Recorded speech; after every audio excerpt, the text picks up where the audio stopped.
Evening, folks. David Brown here, President of the Ulster Farmers Union, welcoming you to our first webinar. Tonight's webinar is on increasing production efficiency. We'll have Francis Titterington, beef scientist, and Gillian Scoley, a dairy youngstock scientist from AFBI. Just a bit of housekeeping so that you're well informed from the outset. This will be recorded. So if a link will be sent out, so if you wish to watch it again, you can do so. And I suppose just to make it clear, we will have a Q&A, question and answer at the end with the panel. There is a Q&A button on your device. Probably if it's a computer you're on, a laptop or whatever, it should be along the bottom of the screen. Perhaps if you're on an iPad or phone, you might find that Q&A along the top. So don't be putting questions into the chat if that function is on your device. Put them into the Q&A. There will be a survey at the end. That survey is just to better inform those who are planning and organising these webinars over the coming weeks, if there are any improvements that we can make. So just, I suppose we expect this to last no longer than 1 hour. And at the outset, just to make you aware, there will be further webinars, and the one next week on a Tuesday evening again at 8 o'clock on the 3rd of October is on resilient grassland management. But tonight's is, as I said, on increasing production efficiency, and I'm going to hand over now to Elizabeth McGowan, Director of AFBI, to introduce it. And I'll see you later. Thank you, David, very much, and hopefully you can hear me. And I was just wondering, Rachel, if you could confirm people can see my slides there, okay? Yep. Great, thank you. So good evening, everybody. Really pleased that you've been able to join us this evening. And we're really pleased in AFBI to be able to join forces with the UFU and Agrisearch to bring you this series of webinars, which are really designed to help you establish a win-win scenario on your farm. So I'm just going to take a few minutes to set the scene of why we're here delivering these webinars. So way back in the day, we had Granda Joe. About 70 years ago, Granda Joe here started farming. And it could be said that, you know, back in that day, farming was largely an extensive enterprise. And the key goal was to produce food, especially for a hungry population. Back then, and indeed being that extensive farm, it probably was supporting biodiversity quite well and had good soil health. Now, like any good family in Northern Ireland, Granda Joe had a son called Joe Senior, and Joe Senior would have been farming maybe from the 70s, 80s and through the 90s. And, you know, really that's whenever we saw a period of intensification of farming, greater level of inputs and a greater level of outputs. And again, the policy agenda and the incentives there were very much to drive food production.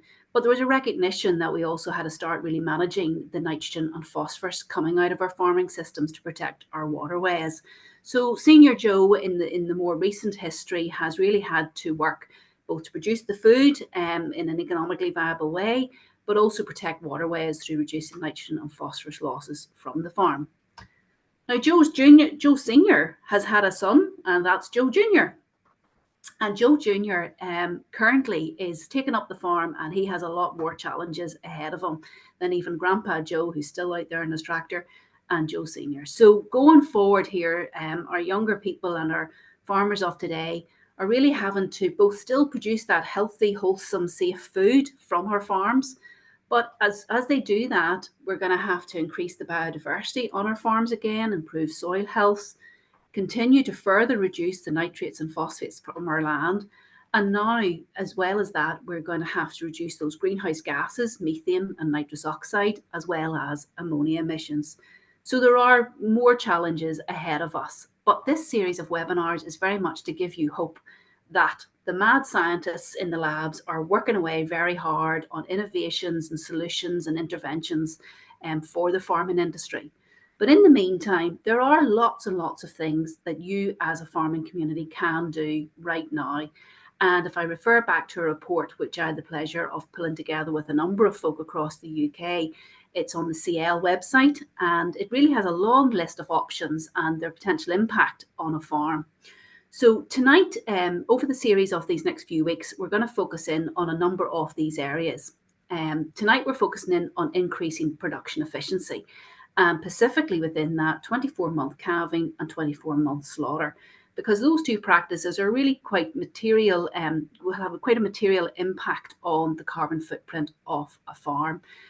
For example, you know, and what we'll do in the fifth webinar down on the 24th of October, we'll try and help you understand the impact of all these interventions on carbon footprinting and how to use carbon footprinting. But for tonight, these two practices have the potential to maybe reduce carbon footprint by anything between 5 and 10% on your farm. And indeed, if we hold the output on the farm and actually use some of that freed up land to plant trees, your carbon footprint could be reduced even further through carbon sequestration.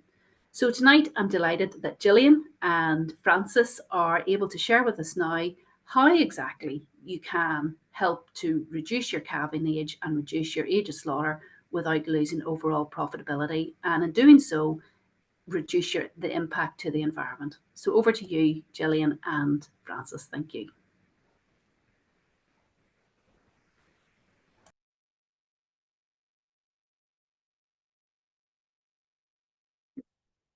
Yep. Hello, everyone. I'm Frances Tedderington. I'm here with Gillian, and we're talking about increasing production efficiency. So,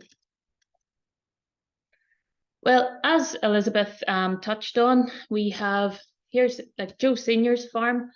Every farm's a system, and it has inputs and outputs, and there's a lot of things going on in the farm and how those inputs are used to make the outputs. Joe Senior would have been trying to minimise the inputs to get the maximum outputs. However, now things have slightly changed where we're optimising the inputs and optimising the outputs, because what we're also trying to reduce the emissions from the farm. So, well, how do we improve efficiency in the cattle herd? Efficiency in your cattle herd is held up by two pillars. You have genetics and you have management. Now, they're both very important and they can't be considered in isolation. Whenever you're trying to improve efficiency, you need to consider both of these elements. So I'm going to just talk a wee bit about genetics here. So if you're bringing cattle into your herd, you want to have the best genetics possible. So if you're buying cattle, you want to buy ones with proven genetics. If you're breeding cattle on farm, you'll need to get sires with suitable estimated breeding values, or EBVs, or predicted transmitting ability, PTA, and that means that the progeny born of these cattle will have a really good potential. The genetics are reflected in the performance of your animals. So if you have animals already in your herd, by monitoring their performance, that'll give you a good idea of your on-farm genetics. We're going to take a case study here and look at making informed decisions on choosing dams by comparing their progeny, and we'll use Bovis. So here's our case study farmer here. We have Arnold.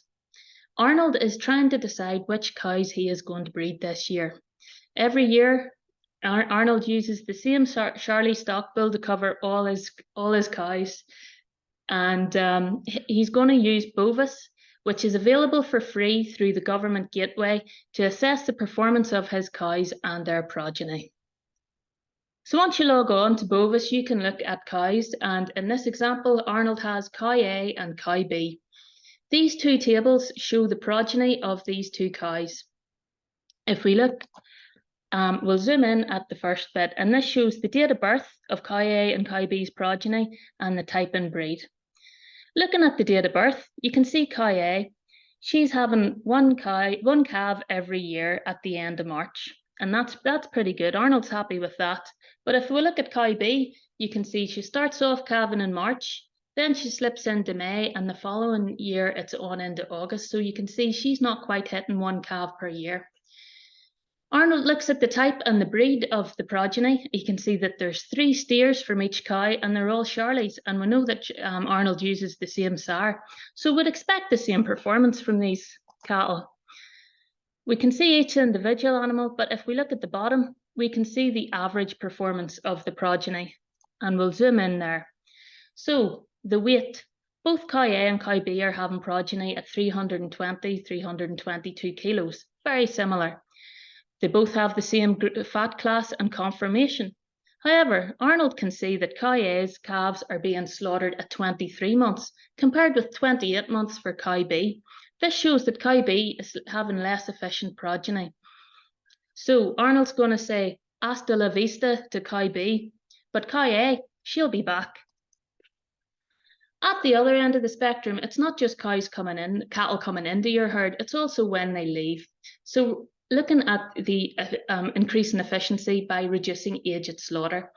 Now, this chart looks at cattle who were slaughtered in Northern Ireland in 2022. 39% were slaughtered under 24 months, 43% between 24 and 30 months, and 18% were slaughtered over 30.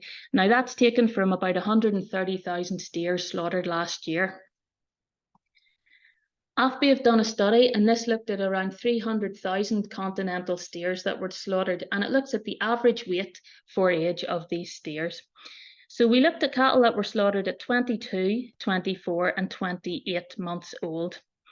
And if we just look at the important bit, you can see that holding on 2 months from 22 months, you only got 3 kilograms increase in the carcass weight. And if you held on an extra 6 months from 22 to 28 months, that was only an extra 10 kilograms in the carcass weight.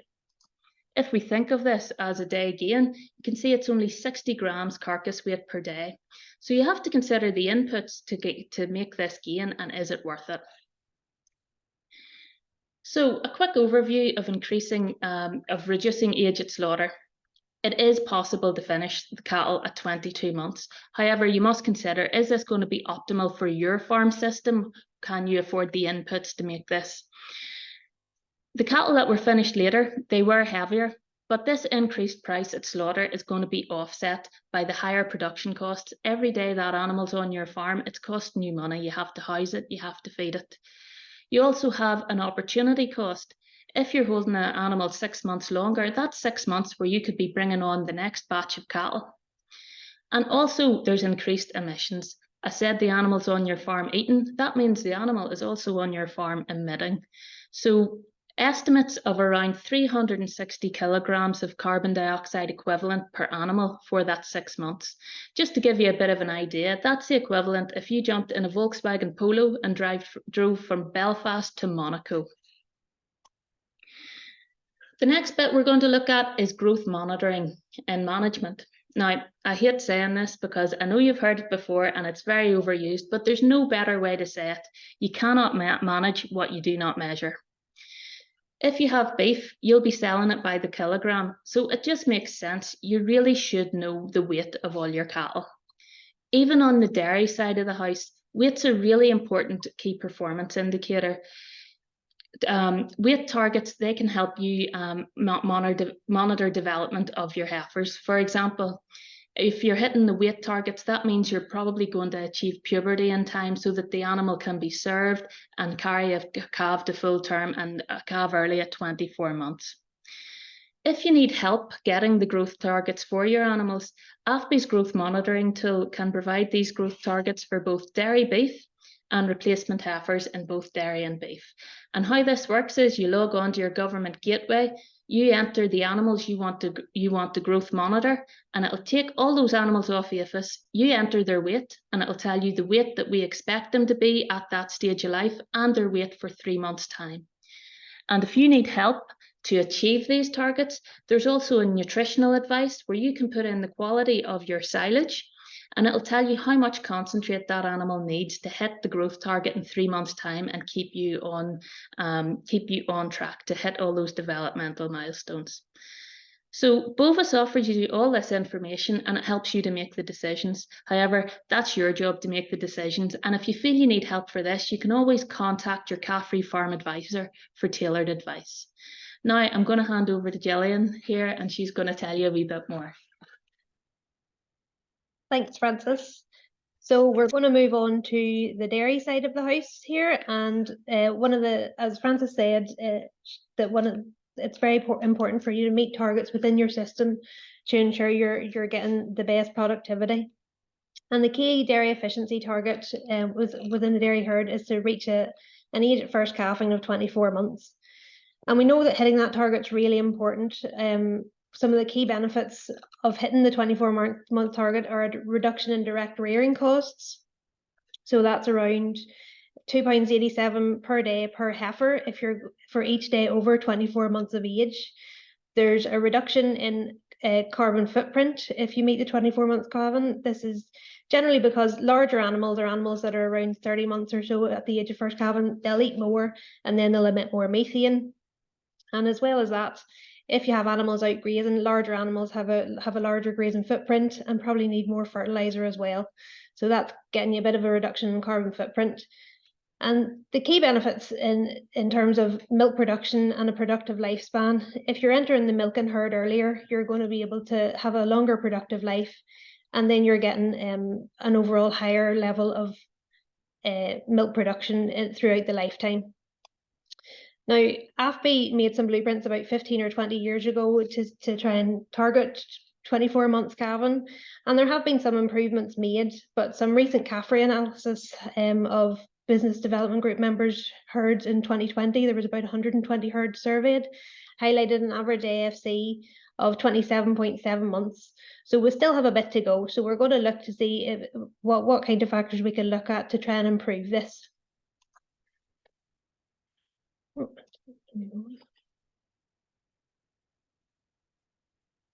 So what kind of targets do we need to meet to get to the average age of first calving of 24 months? One of the key things that we need to do is make sure that we're breeding heifers on time and that they're meeting the breeding weight. And the breeding weight is usually about 55% of mature cow weight. So as Francis has said, to be able to meet this target and make sure that you're on track to meet the target, you have to manage to monitor the animals regularly, and that involves regular weighing and also use of tools such as Bovis to try and monitor growth throughout the rearing process. To make sure that you're on track and for that 55% of mature weight at breeding, a key focus is what happens in the pre-weaning period.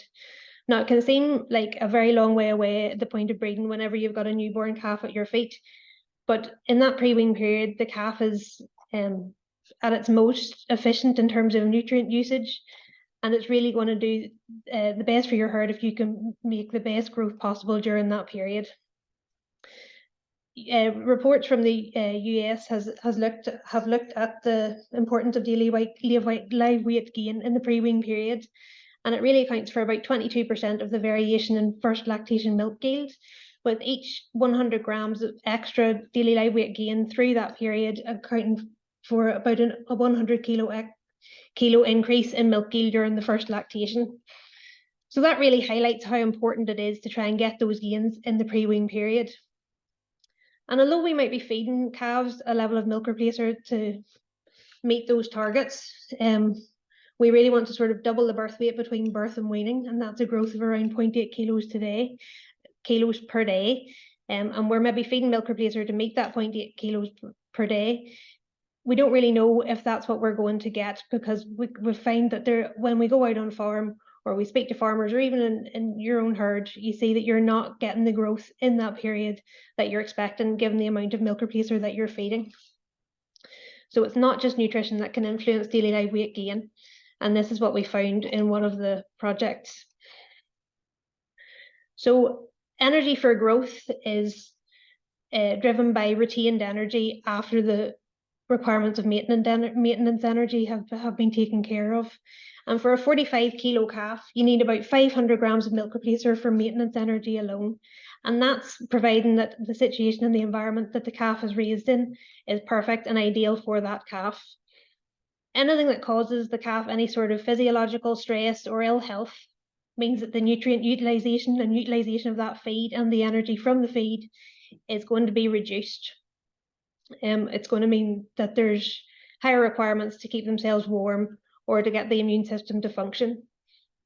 So whenever a calf is about from birth to about 4 weeks old, it has a thermoneutral zone of between 10 to 15 degrees. So that's the temperature at which the calf will be able to gain weight and regulate its own temperature. When the temperature dips below that, the calf's having to use energy from its feed to keep itself warm instead of for growth. When we add to that moisture in the environment, Relative humidity of above 80% can really start to cause a really big impact on the temperature and exacerbate the cold temperatures. So calves are cold and damp and they're not able to regulate their temperature, having to make use of more energy to regulate the temperature instead of putting that into growth. Then we add on elevated airspeed, so any sort of drafts in the accommodation, that can again impact the temperature, make it colder, drafty for the calf, and again, increasing the maintenance requirements of that calf, meaning there's less room for, less energy for growth on top of the maintenance. So to try and get an idea of what it was like on Northern Irish dairy farms for calves, we went out onto 66 dairy farms across Northern Ireland within the OptiHouse project, and that was alongside the Caffrey Dairy Advisory team, so to see if we could factor in what was happening on the farms and how that was affecting the use of the nutrition. So on the 66 farms, we took some recordings of the environment, including temperature, relative humidity, and we also recorded live weight throughout the several visits that we went on. And as you can see from the table here, the average temperature on the farms within the calf rearing accommodation was 9.5 degrees. So that's below the lower critical temperature for a young calf. And calves were being housed at that temperature for nearly 60% of the time. So they were cold for a sustained period of time. When you add to that, we look at the mean relative humidity, it was 82.1%. So calves were also in damp housing. And this again was over 60% of the time. So we have calves already in cold stress and having a physiological requirement that's higher than the average maintenance needs. When we looked at airspeed, draft on the farm weren't really an issue. In fact, we had the opposite in that ventilation on the calf houses weren't that great. We had a problem getting fresh air in and also getting rid of stale air. So the absence of ventilation altogether also poses a problem because we're not getting the fresh air in to remove the moisture from the house. So that's probably contributing to the fact that the calves were in a damp, cold environment for a longer period of time. So when we took the environmental data and the weight data and did a bit of modelling to see what kind of impact the factors were having on growth within the calves, if we just take these two factors circled in red, we can see that the time below 10 degrees, if calves were below that 10 degrees for over 50% of the time, they were gaining 70 grams less per day than calves that weren't held at that cold temperature. So that's missing out on 70 grams of growth already. When we look at the average straw dry matter that we found within the calf pens on the farm, in calves where the dry matter of the straw was less than 70%, so the straw was damp, again, we're losing out on another potential 70 grams of growth for those calves. So calves in a cold, damp environment, we're already losing out on 140 grams per day of growth. So if we're feeding to gain 800 grams per day, just by those two factors not being ideal, we're already down to 660 grams per day. So we're missing out on a lot of growth and putting a lot of cost into the feeding of calves and not getting the full benefit from it. So this really highlights how important managing the aspects of housing and accommodation and environment for calves are important within the calf rearing system, and making small changes and changes that we can manage ourselves can really help improve performance in the calves and improve the environment. So this is an example of what can be done. So this is the same calf house in a before and after, and you can decide yourself which environment you would prefer to live in. Whenever you're looking at your housing, you need to put yourself in the position of the calf. If you're a young calf, you're lying down for 80% of your day. Do you want to lie down in cold, damp straw and be in a cold environment? No, you're not going to be able to grow very well and your health could suffer. Now, we can't do much about the actual weather, unfortunately, but we can try and manage the microenvironment within the housing. So in order to try and help farmers do that on their farm and see what kind of factors they could improve, throughout some of the projects that we've carried out here recently, we've developed up a couple of online systems that are going to be released soon. So the Stamp Calf Defend Risk app is essentially an online tool that allows you to step through your management practices, your feeding practices and your housing with your vet or your advisor and identify areas of risk for the calf and see what things you can do to try and improve that before a calving season or during a calving season. We also have the OptiHouse online calf house design system, which we're aiming to release in the next couple of weeks. We're just waiting on a couple of final changes from the design company.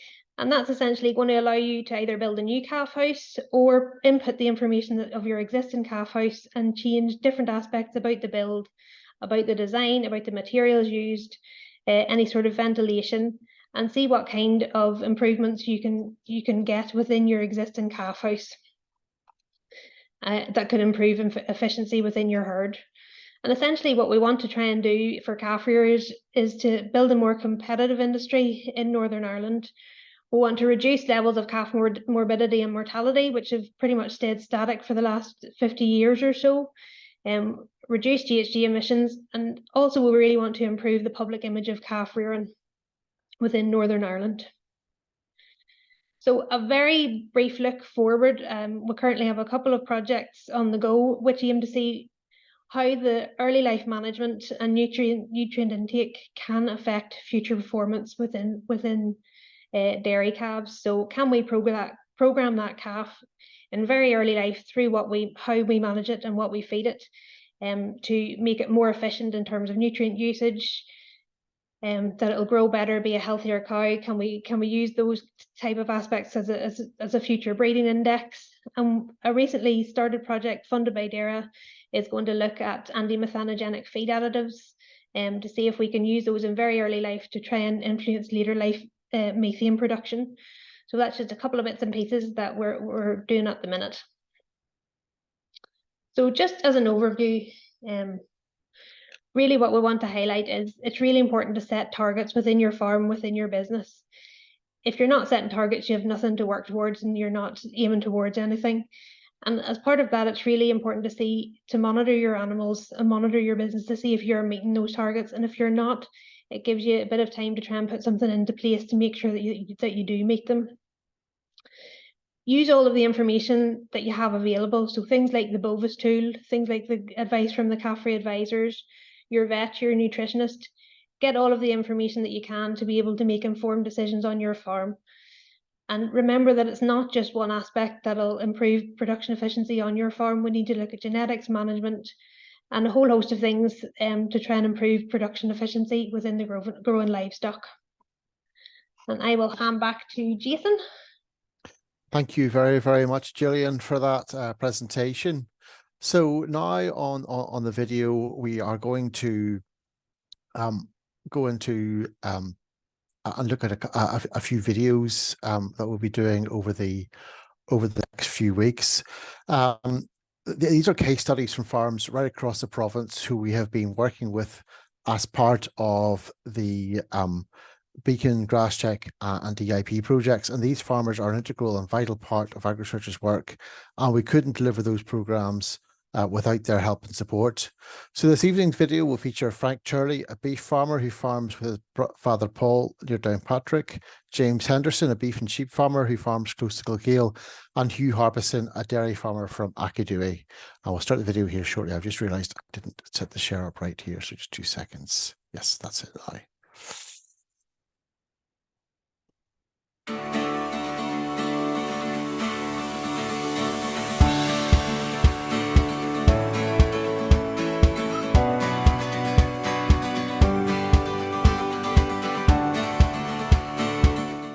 Frank Turley from Downpatrick, farming partnership with my father and mother, farming 500 acres, so we're a suckler cow to beef system.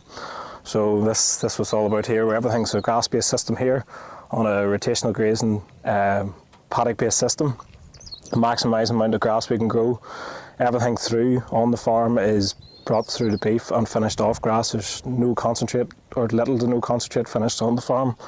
Cattle are sold under 24 months old, averaging about 310 to 15 kilos dead weight. The steers and heifers across the board. We grow as much grass as we can possibly, and we've now started to introduce a few other different types of sort of species and stuff on the farm. We're big into our clovers now, and clovers multi-species and stuff like that has started becoming a big part of the system in the past couple of years due to the dry weather in the summer times coming forward, and the more drought resistance, so we're having to look and see other options on the farm to make sure we have fodder available for our cattle at all times of the year. Predominantly we're a spring calving herd. Cows start calving from the end of January onwards, and they're for about 9 weeks the cows will calve.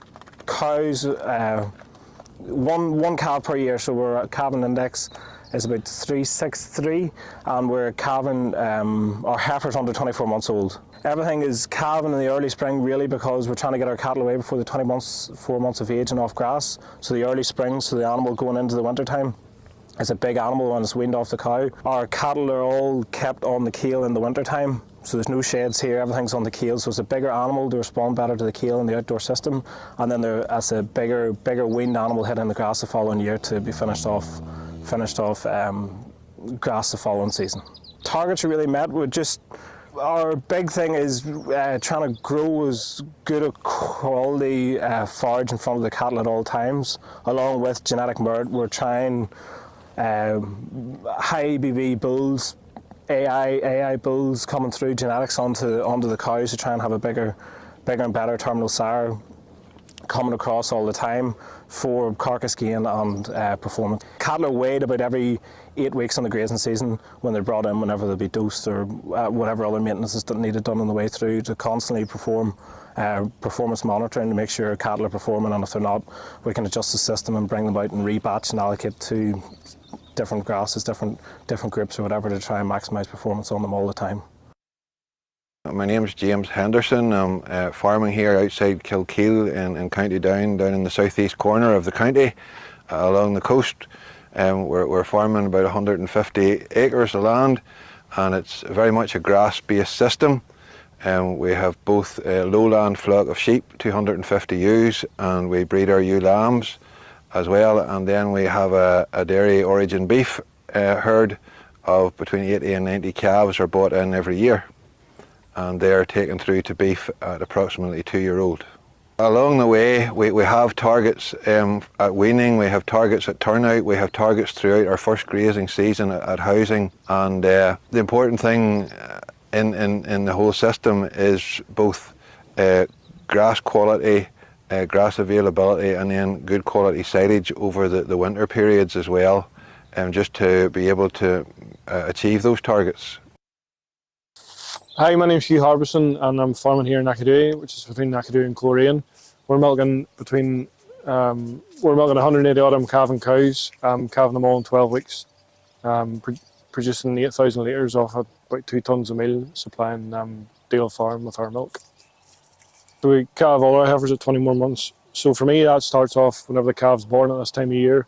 We ensure the calf gets lots of colostrum, and then we have a very vigorous vaccination policy for pneumonia, and then we regularly weigh the calves throughout the first year and then on into the second year.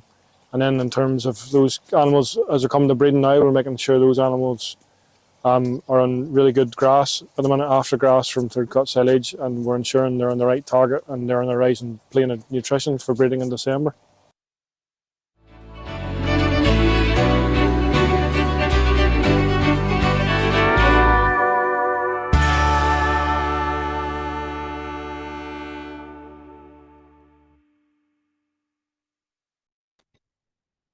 Okay, then, so just maybe to sum up what we've covered so far in this webinar, increasing production efficiency isn't exactly a new message. It's one I'm sure you've all heard many times before, but it's still a very important one. It's about ensuring that you get optimal output for your inputs. This is not only good for the environment, but it's also good for your business. Because when we don't get good outputs for our inputs, we have waste, and that means more costs and less income from you, and more emissions to the environment. Each of the 3 farmers featured in the video set targets. They regularly monitor performance against those targets, and if they are not meeting those targets, they take prompt action to address the issues. Francis Titterington outlined the Bovis tool, which was co-funded by Agrisearch and DERA, and is available for all farmers to use on the DERA Rural Portal. It enables beef farmers to monitor carcass gain without any data input whatsoever, and can also be used by both dairy and beef farmers to benchmark live weights of replacement heifers and other growing stock. Animal health is an absolutely critical component of production efficiency, and it all starts with those early days of calf management. Calf housing has a critical role to play in this. Gillian Scully outlined how the OptiHouse project, which Agrisearch co-funded with DERA, by making small changes, can lead to very big improvements. There is a comprehensive OptiHouse booklet on calf house design available on the Agrisearch website, and I encourage you to download and read this because it's a very good comprehensive guide. Agrisearch and AFBI are obviously also continually looking at new research and new technologies, which will further boost efficiency and deliver environmental benefits. As Gillian mentioned, AFBI have recently commenced a new research project on early life programming, and Agrisearch's new PhD scholarships programme will be tackling many of these challenges, including improving the resilience of our grassland, which will be the topic for next week's webinar. So that's it from me. I'm going to hand over now to David Brown to chair the Q&A session. Okay, folks, thank you to Gillian and to Francis, and indeed to our three farmers. I maybe encourage them to put on their cameras, because as we move to a Q&A, obviously we've a good turnout, 85 participants on screen tonight, but equally I always recognise the fact that sometimes the questions can be slow to get started and then come in a rush. But if you want to start putting questions in there, I'm very conscious, and probably there are a few buzzwords there that you'll not be unfamiliar with around efficiency, sustainability, and I suppose that message around increased productivity doesn't necessarily mean more. It is about optimizing inputs in order to optimize your output. So I'm looking, I suppose, towards the Q&A to see questions coming through, but recognizing the fact, as I say, that maybe I should have probably repeated that earlier on to ping those questions in even as we went through the presentations. But I suppose fundamentally to the panel, maybe if I could chuck one in there while we're waiting questions to arrive. When it comes to obviously the seasons that we have, and appreciating Frank and maybe James down there in County Down, maybe very different circumstances to some of the difficulties and struggles that the wet weather has brought this season. Do those challenges, and I'm maybe going to direct that to our farmers, do those challenges of changes in obviously weather conditions have an impact on the plans, on the ability to, for instance, rotationally graze or whatever other mechanisms you're doing to reduce costs on farm? And maybe I'm looking towards Hugh actually first there, and I don't know, Hugh, if you're behind that. Yeah, you're behind the camera. Good to see you. I mean, that challenge of 180 cows, getting them out to grass. How are you doing? Well, those 180 cows aren't at grass. It's a very simple answer. All right. No, it's been to be honest, it's been a very challenging year right from July. You can make any plan you want to, but if Mother Nature's against you, you can do nothing. But we just had to take opportunities whenever they came. We were very lucky we got silage, 3 really good cuts of silage off. They all seem to be really good quality, so that'll help our winter feeding this year. And we're buying straights and trying to minimise costs this year with our winter milk. But whenever we're fortunate enough to host farmers from the south, and they come up and they always ask me, have you made an autumn planner for your grazing? And I always laugh and say our autumn planner is just whenever the rainfall comes, it just stops. So you can't make all these plans, but sometimes you just have to play what's in front of you. I'm sort of checking there that there hasn't come in any questions yet, folks, so don't be shy. Maybe turning then to Frank and indeed to James. Obviously, County Down, we sort of recognise here in the west from County Fermanagh that perhaps what you call a drought, we'd call a good summer, but equally, the challenges are maybe different.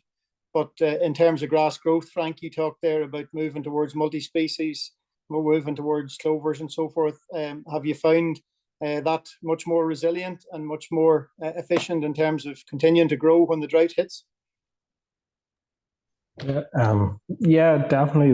The multi-species, we're definitely finding in the drier weather, we're getting anywhere from a week to 2 weeks longer in the grazing season, in the grazing with the dry weather, which hopefully sometimes with us, it's enough to get you over that hump for the next shower rain to come in to get the whole thing going again. But the big thing is the multi-species we're liking. Certain groups of cattle, we're not completely convinced that for beef cattle maybe that it's a harder one to monitor, but cows and calves respond very well to the multi-species, and I've had groups of cows with calves left on it pretty much all year from the grazing season. So we're in the middle of doing weigh-ins and stuff like that for performance to see how they compare to other groups on the standard grass mixes. But the multi-species is definitely buying us a bit more time in the drier weather. But again, then it's a double-edged sword, I suppose. Whenever it's wetter, there's more herbs and there's more clovers in it, so there's a lower dry matter content going into the cattle, so it's harder to keep them settled in the wet weather, and they do a bit more damage. It doesn't take the same trampling as the grass maybe would, perhaps, so we're moving them all a bit quicker than that end. So yeah. Okay, we have a question through here, which I suppose is to all the speakers. So I'll maybe share that around. Appreciating James haven't brought you in yet, but for growing livestock, where do you see the biggest risk failing to achieve target livestock growth? And I suppose then for farmer speakers, how important is having livestock weights regularly in informing what actions to take? So maybe James, let you come in first on that.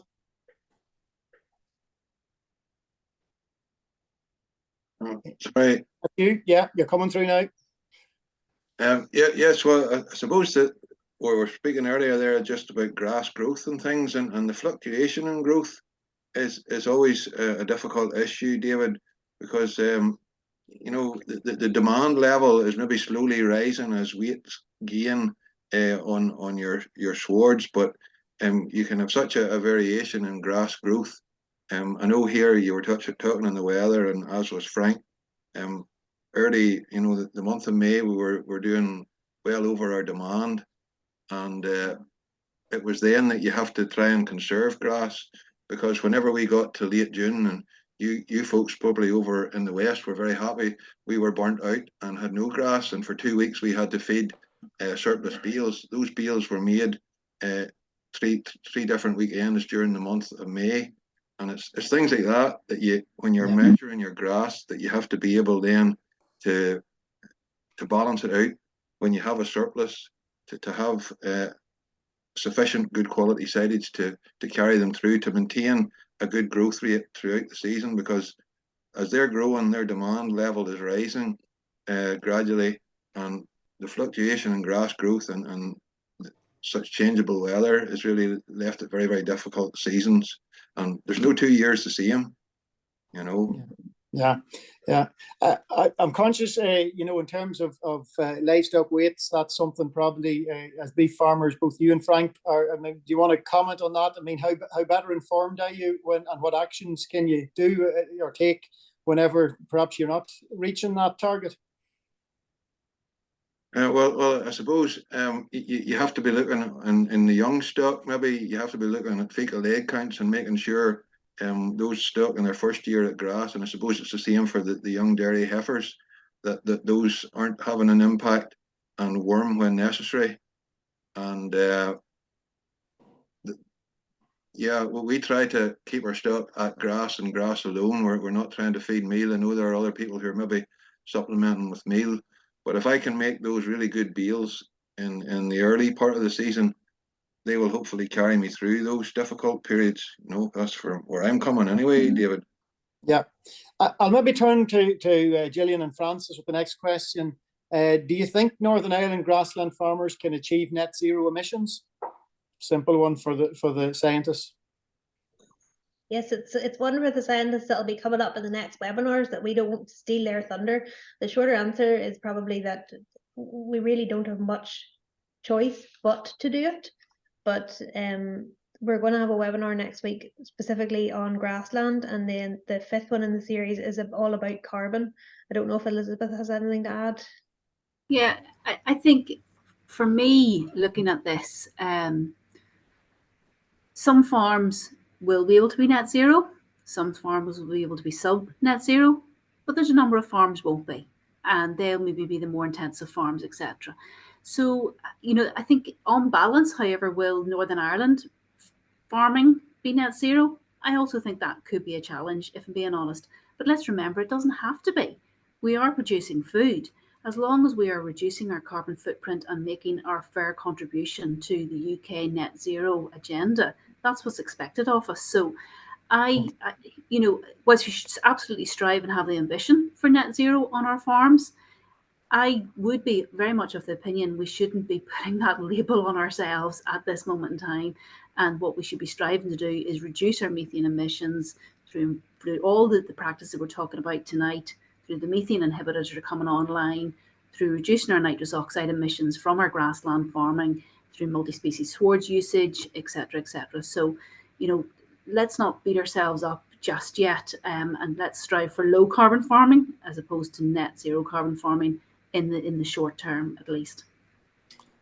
Okay, I'm coming to Frank with the next question, and I appreciate and was interesting Gillian's point about the age of calving in the dairy sector. I mean, that focus on 24 months seems to be fairly topical in the suckler sector. And I suppose, Frank, do you see a reduction in the longevity of those suckler cows when aiming to calve at 24 months? Obviously, you've a particular breed there. It's fairly obvious. Lovely to see that video of them all moving on to the next pasture there. But calving at 24 months, what are the challenges? You're on mute there, Frank. Sorry, yeah. Challenges. We're lucky enough. Our most of our cows that are coming through are half British Frisian, half Aberdeen Angus heifer. So they're reared well. It's back to their dairy bred animal. So they're reared, so it's back to the same as the dairy endpoints there. You're rearing and making sure you're making your targets on the way through calve whenever it's reared off milk, pre-bull weight, and making sure it's coming through and at a pre-calving weight. With the Angus, we're finding it isn't that hard to achieve now. We're doing it with no meal throughout the system with them. They're mealed well at weaning time. Make sure they're making their targets there, and then coming through on the good high quality grass throughout the rest of their life to bring them the whole way through. We're meeting targets with them all right then. And then at 24 months, it's back to say when they calve down, just making sure in that first year, particularly, they kept that good grass the whole way through, and they're pampered on their first year with the calve on them, and it's sticking to them the whole time. Like we've cows there calving now, and they're 12 years old and they've had 10 calves, and they're going to calve down again there now with the 11th calf. And we have no intentions of culling them. They're still doing their job, and they're still one cow per calf per year, so there's no reason to cull that sort of way. So yeah. Okay, one for Francis here. Maybe it's a bit pointed, this question, but where are farmers going wrong when they're killing cattle at 320 kilos at 30 months? Is that, and this is no reflection on breed, but how much of that is genetics and how much of it is management? Now, appreciating more traditional breeds and so on, that is not a poor target at all, but perhaps maybe this focus is on continentals. But genetics versus management, Francis? Obviously, it's going to be it's a bit of both. It's very difficult to just answer that straight off. Like you say, obviously there are genetic limitations with certain breeds, but there's also going to be poor management, leading to things like that. But to be honest, that's nearly impossible. There's so many cattle, like thousands slaughtered. There's going to be different reasons. I can't really give you a one size fits all answer for that question, I'm afraid. But can I just move back to the 24-month calving, the previous one? Just to say we do have evidence from Bovis where it shows that animals which calve younger, they tend to have lighter first progeny, so their first calf will be lighter than heifers calving at an older age. However, over the cow's entire life, it's going to produce more kilograms of progeny, so it's going to have more kilos of beef produced than one that's calving later. So that's certainly something to consider from the longevity point of view. And we didn't really see any difference in the age of cull whenever we analysed that as well. Okay. I'll maybe turn to you, a dairy perspective in terms of multi-species. What benefits and I suppose have you found, and well, maybe some that you didn't expect, but equally taken on board the challenges that Frank referenced earlier, that perhaps it does need a little bit longer to recover, or not get the cattle on it for so long in a wet period. But what difference has that made to your system? We've about 15 hectares of it in now on the grazing platform, and we've probably learned the hard way with the first paddock. We just treated it like one of our grassland paddocks and just grazed it every 21 days, and the chicory has nearly all left it after a year or two. But we've been left with a really good field of grass and clover, and that field has no artificial nitrogen now for this is year 3 now, and it's growing the same amount of grass as the other fields that are getting artificial nitrogen. So in the first few years, we found that the deeper rooting structure of the chicory allowed better soil structure and better drainage from those fields. The challenges going forward for it is obviously persistence and weed control. So it's not it's not all perfect by any means, but I think it's an interesting tool to have in the box, and it's something that we'll probably keep trying to do going forward, I think so. Yeah. I'll maybe come back to you, James, on this one, around good quality silage. How might you define that? Obviously, those early bales you described, what sort of D-value, what sort of ME are you talking about there? Yeah, well, the good quality bales are very useful during that drought period in the summertime, but I'm thinking of a D-value of 70 plus, and if we can, and I know it was difficult this year, you're talking, dry matter of upwards in 30%. And then hopefully AME heading for 12 and above, and protein somewhere in the region of the 14% if possible. But that has been a real challenge to get the silage in at all. Never mind the dry matter has been an issue for a whole lot of people this year. But I suppose that's the aim anyway. Yeah. Well, I suppose that's what the dairy farmers might call rocket fuel. But I'll come back maybe, Hugh, to you. The next points around grazed grass have been difficult to manage. We appreciate the extremely wet and variable weather that we've had this year. This is rather direct, but why bother? Just put them in the shed and achieve much better performance on a consistent diet, which is much easier to regulate. And let you maybe take a dairy perspective on that one. Because there's more to life in milking cows, probably. I like a good work-life balance. In April, May, and June, cows went out the grass, and it's just easier to manage, easier on the cow, easier on the farmer, which I don't think a lot of people take into consideration.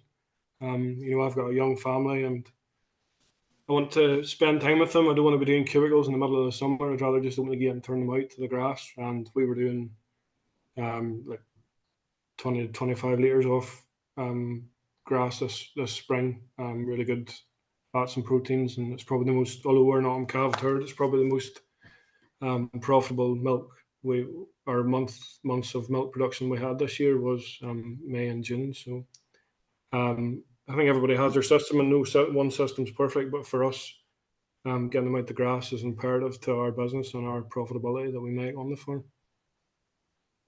I don't know if perhaps our scientists want to comment on that. I appreciate across the board, getting those, it's been talked about perhaps by all our panelists, around young stock and getting them to, the weights that are necessary. But maybe, I don't know, Gillian, Francis, if you want to maybe come in on that point around performance.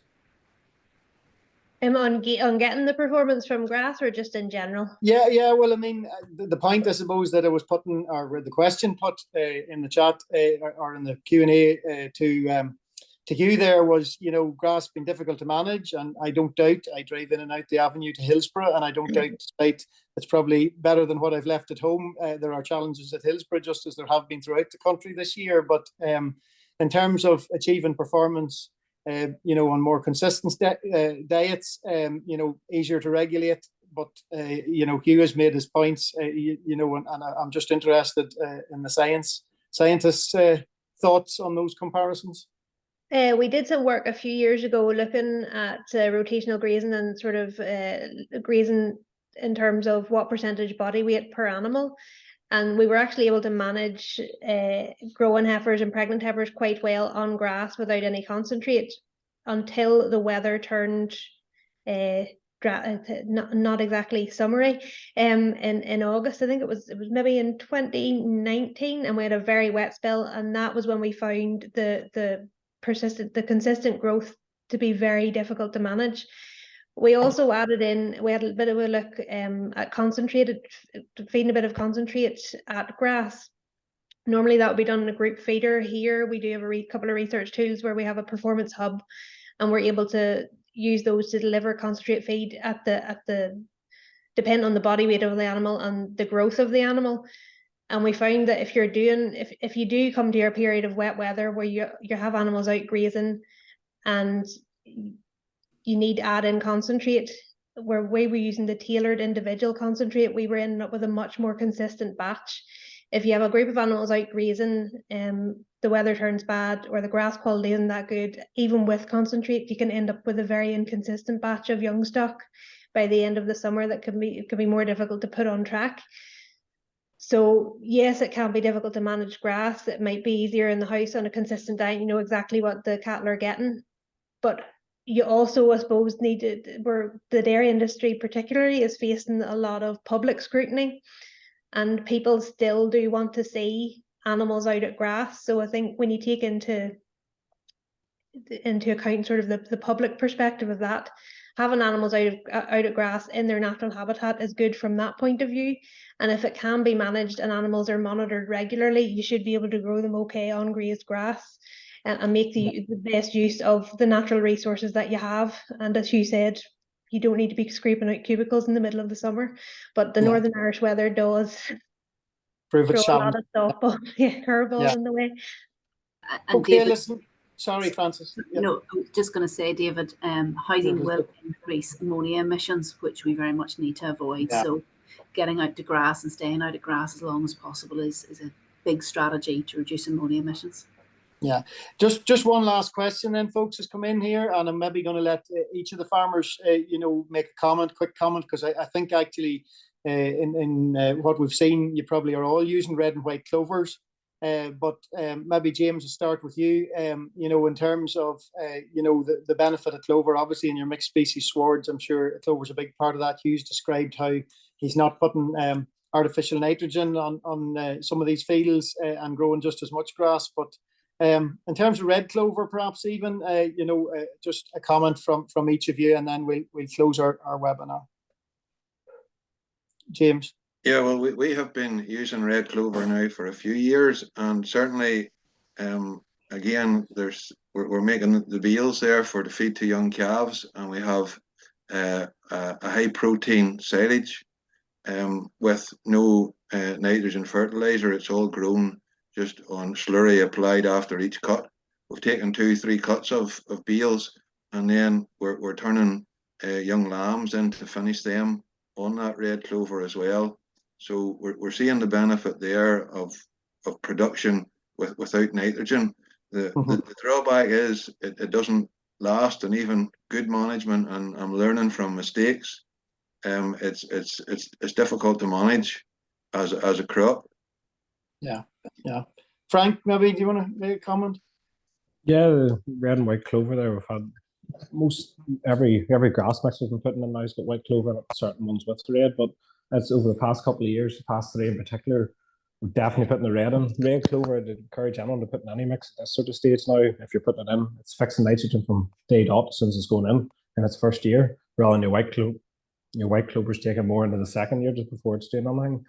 The big benefits, well, the real thing, if the red clover, yes, as James is saying, the persistency trying to last, but we have stuff there up again 5 years. It's still not as high a percentage as also that's sold on farm, but it's still doing its purpose. It's still fixing nitrogen and bringing some form into the mix. So I'll be putting it in regardless of that sort of way. But for grazing cattle now, bloat is a bit of an issue now, as we've found out the hard way a few times now. But it's keeping an eye on them, and especially in the wet weather, watching the cattle, making sure you don't turn them hungry into a paddock that's full of rich clover, or they'll cause issues in that sort of way. But no, it definitely has a place to play in farms, and I'd be encouraging anyone to be putting it in now and giving it a go.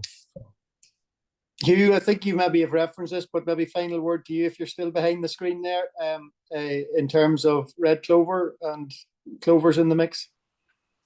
Yeah, no, I'm still here. Sorry, I'm juggling my son here at the minute. He's You're all right. Keep your camera off.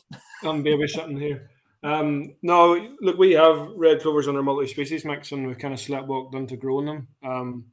They've done really well, and it's, as Frank says, it's, you know, I think it's something that I've learned recently, is that, you know, that they're fixing nitrogen from day dot as soon as they get in compared to the white clover, and we're going to try and establish some on an outblock that we have for silage making, just pure silage making, and we're also going to try and include it in some of our grazing swords as well. So yeah, look, it's another tool in the box to try and increase our profitability and ultimately try and reduce our carbon footprint. And it's something that, you know, we as a business and a farm are very poor at clovers, and it's something we're going to have to try and improve going forward. And it's a learning process, I think, and it's just something we have to try and embrace.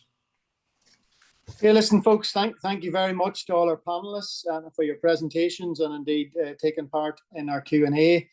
Could I just remind you folks that the survey will appear up when the webinar is closed down. So if you're willing to stay on for a moment or two and fill in that would be helpful to AFBI and to those who are working on webinars in the incoming weeks. And just to finally remind you that next week, that webinar on the 3rd of October is on resilient grassland management. So look forward to seeing you again next week and indeed in the incoming weeks throughout October each Tuesday evening. Thank you for attending our webinar, and well, I almost tend to say safe journey home, but appreciate that most of you just have to make it down the hall or up the stairs. So thank you for joining us tonight, and take care.